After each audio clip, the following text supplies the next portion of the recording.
they wanted. We're very heartened that the judge agreed that it should be produced this year. And yes, we're confident that the FDA will comply with the judge's order and produce those documents as demanded. Well, it's my honor and pleasure to be joined right now by the one, the only Aaron Siri. Thanks for coming in studio today. All right, so originally they wanted 75 years to release all the Pfizer clinical data. And then we got them to hand it off like inside of a year. What was it, 55,000 pages or something a month? What was that? Was that the number? Yeah, the FDA said there was about 450,000 pages to the court. Yeah. And so the judge ordered 55,000 pages under the assumption it would be done within last year. And then somehow this week you managed to lop in the Moderna trial. So how's Moderna? I don't understand. Like, you end up with the same judge and everything that just did Pfizer, which seems lucky because you know how he ruled on Pfizer. How does Moderna end up in the same court? Well, the initial case where they wanted at least 75 years, probably would have been longer, to produce, where the FDA wanted to produce, that was for Pfizer's vaccine license for those 16 and older. Okay. You can only seek the documents under the relevant regulations from the FDA after it's been licensed. So as soon as Pfizer's vaccine was licensed for 16 and older, we FOIA'd for it, we appealed administratively, went to court as soon as we can, and we had that big fight. Later, after that, the FDA then licensed the Pfizer vaccine for 12 to 15-year-olds, which included, if you were, Maddie DeGarry, was within that group. And they also licensed the vaccine for Moderna for 18 and older.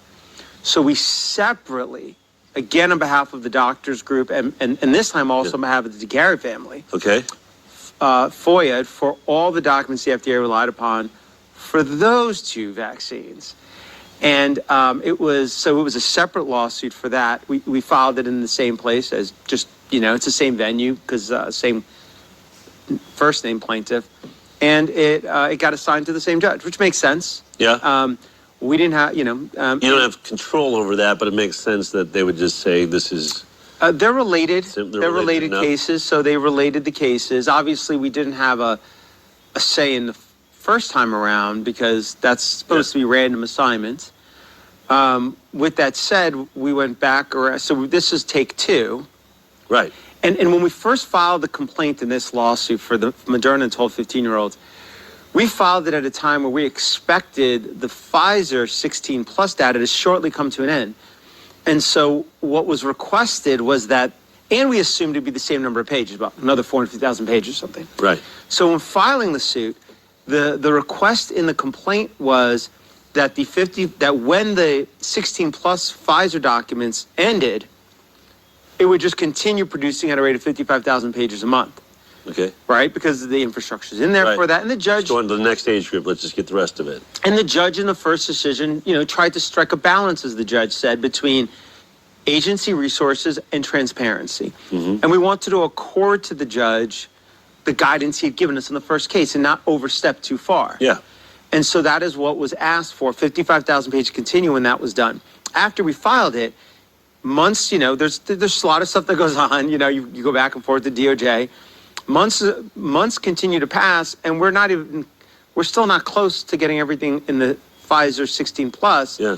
And so we realized at some point, whoa, wait a second, this is not going to end. This is not going to work. And then we find out that actually for the Moderna, there's FDA saying that's 4.2 million pages. I think they're learning their lesson by not being transparent about the number of pages, and that it's another 500,000 for the 12 to 15-year-olds, more than what they said for the 16 plus.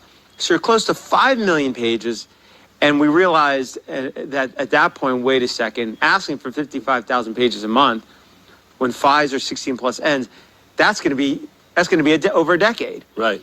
And what are they saying? Are they saying we're down to just give it all at 55,000, let's stick with the rate we're at? No, they didn't, I think, learn from the judge's guidance the first time around, where we tried to really take that into consideration. Our clients did. They did not. And they actually asked that it be between 1 to 16,000 pages a month, depending on the type of documents we produced.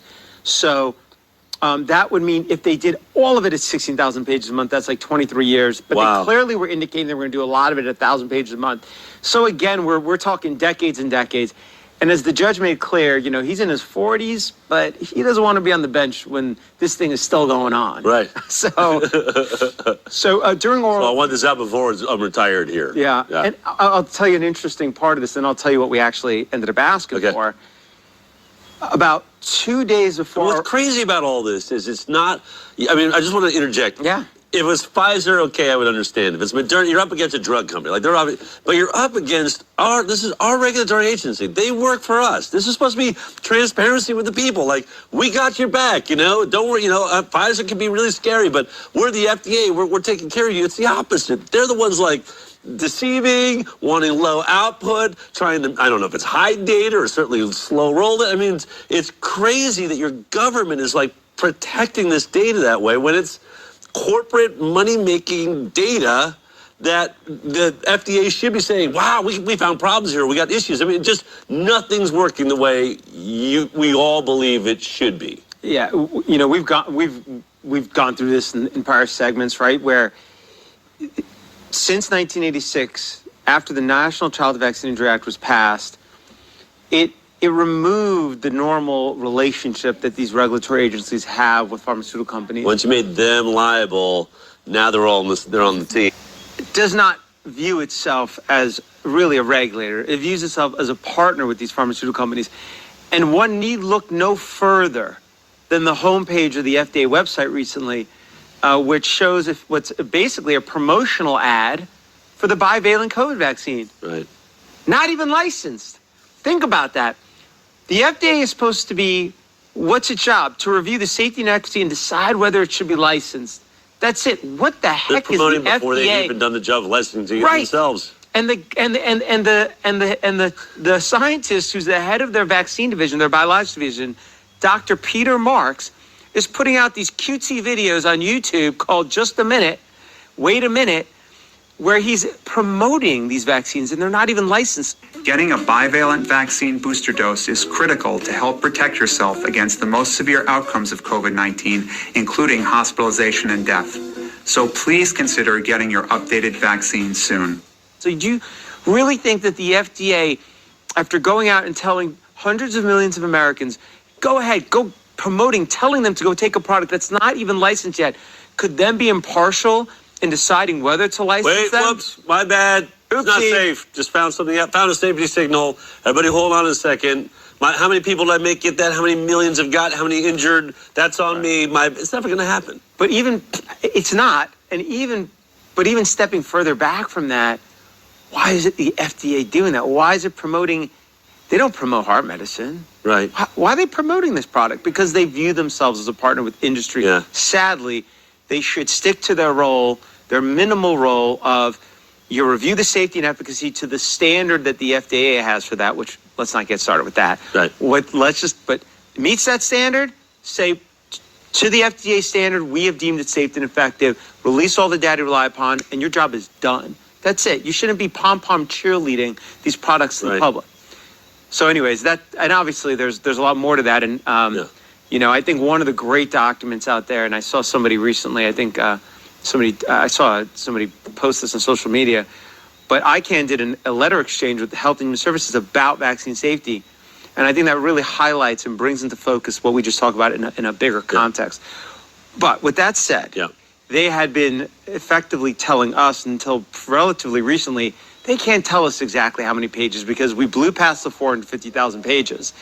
And we were like, whoa, wait a second. We're not even close. We don't look like we're close to done here. So we went back to the Department of Justice and we said, can you please ask your client, the FDA, to tell us how many pages are left?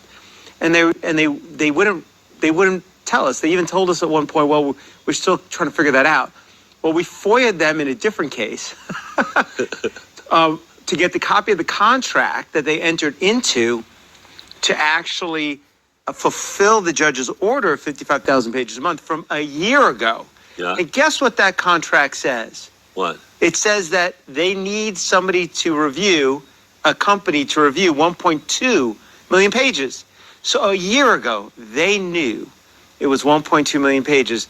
That's why they put out a request for bid. I mean, isn't that like perjury or something? Is that like lying to the court?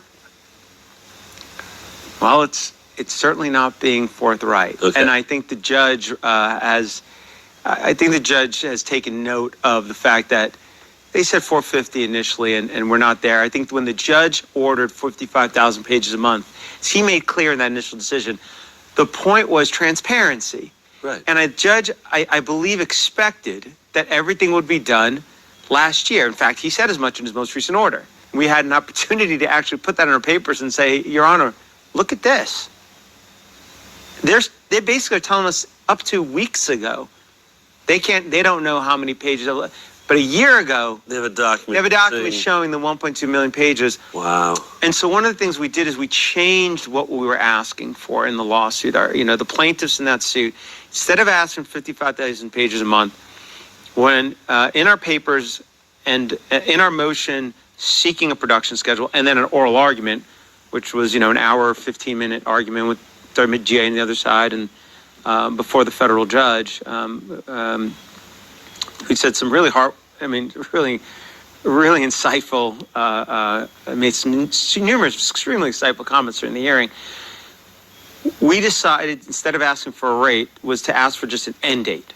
And instead of saying we want this per date, we're just going to set a date when we want everything. Everything. Because our argument was this. In every other FOIA case, there's often a universe of documents. You kind of know the universe, and so you can set a rate. But here, clearly, from the first go-around, started at 450, ended at 1.2 million. They're saying 5 million, but who knows where it really ends. Yeah. And our argument was, look, Your Honor, the people that are in the best position to know how many actual pages there are the FDA.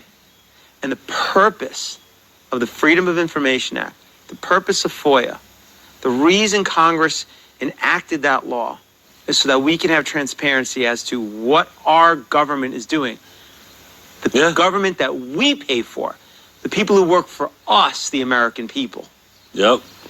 And so we said transparency doesn't demand a rate. It demands timely production. And what we asked for is that within 6 months of the order, all of the Pfizer 12 to 15, and within a year and a half of that, all the Moderna.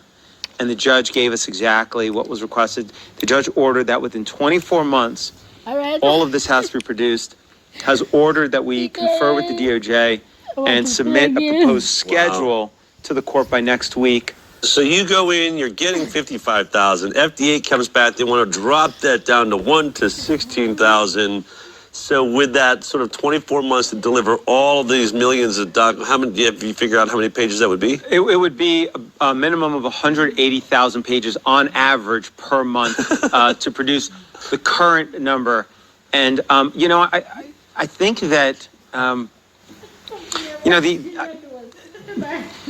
it's really good to listen carefully when a judge is saying something. And when they've given you guidance, you should take it. Right. You should think about what they're saying. And I think the FDA just, again... they got backhanded. I don't know. You're probably not allowed to, sort of speak with any color. But, this judge looks like he just lowered the boomstick on the FDA. I have a copy of the decision here. Okay. I'll read a few sentences from it. The order begins. This is the judge's order in which he ordered within 24 months. And he says, first words in the decision, democracy dies behind closed doors. To help prevent that from happening, Congress enacted the Freedom of Information Act. Frank, I couldn't have said it better. That's exactly right. And then he goes on to say, he's got a footnote here where he points out he says, talks about the prior case. Under the rate of production ordered by the court, all documents were set to be produced by November 1, 2022. That's what the court apparently expected. Because the 450,000 page estimation provided by the FDA, however, is nowhere close to the number of actual documents, 1.2 million, only 64% of the total documents have been produced. Judge going back to Moderna and Pfizer 1215, the judge says, plaintiffs have shown an urgent need to inform the public about the health and safety of the COVID-19 vaccines based on the massive push to vaccinate, persistent effort to eradicate COVID-19, and continued government and private efforts to enforce these vaccines. Stale information is of little value, and the judge orders, all caps, bold.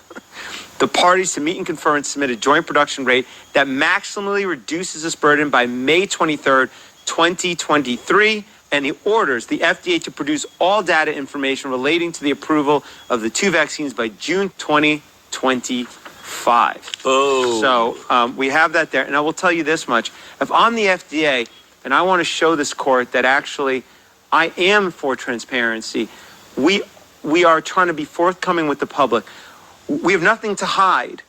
We did a great job. We did in 108 days. We reviewed all this stuff. I think that maybe saying you're going to do 1,000 to 16,000 pages a month, it wasn't a great way to show that to the judge. That was a bitter pill for a judge to take. I will let those read into that decision. I mean, they will. you ever leave these things and just wonder what's happening in the back offices now as these lawyers come back in? They certainly are getting applause, well done. You just turned 55,000 pages insane to 180,000 pages a month. I mean, there must be heads rolling over at the FDA right now. You don't speculate. They in the first case, they brought in a Department of, they've tried different approaches. Yeah. Man, Aaron, it's absolutely amazing. And we love the fact that you are, out there in front, crusading for the things that we care about. I think it's to take the opportunity in this moment to say all this is only possible because these amazing donors that we have that are funding this work that, make these moments happen. But you're the one on the front line that is delivering it. And it is really spectacular to have you on our team. I mean, I've said before, this is historic moments, and it's showing how, I don't know if corrupt is the right word, but just like you said, just how our system, this government, how it has just been totally taken over by corporate interests, is moving for the corporation, and it's only because of people like you and this work we're doing, that we can just pry this out of their hands and really get to the truth. And I look forward to seeing the end of this Pfizer, data and Moderna's coming down the pipe. But amazing work. I'm blessed to get to do the work. All right. Well, keep it up. We're going to keep you busy. All right. Well, look, I mean, this is what all of you out there, I want you to take a moment. This is not Del Bigtree. This isn't really even the high wire. What we are doing here in releasing this data, which is going to be used by scientists around the world to figure out what happened in this debacle known as the COVID vaccine rollout. All of this is made possible by those of you that donate to ICANN, the Informed Consent Action Network. Many of you get to watch the show and you ride along. You're probably pretty excited right now. But imagine how excited you'd be if you knew that you invested in this result for not only you, but your children and the generations to come. This is spectacular what is being achieved here. And I want you to be a part of it. Become a recurring donor. Just go to the top of the website, hit the donate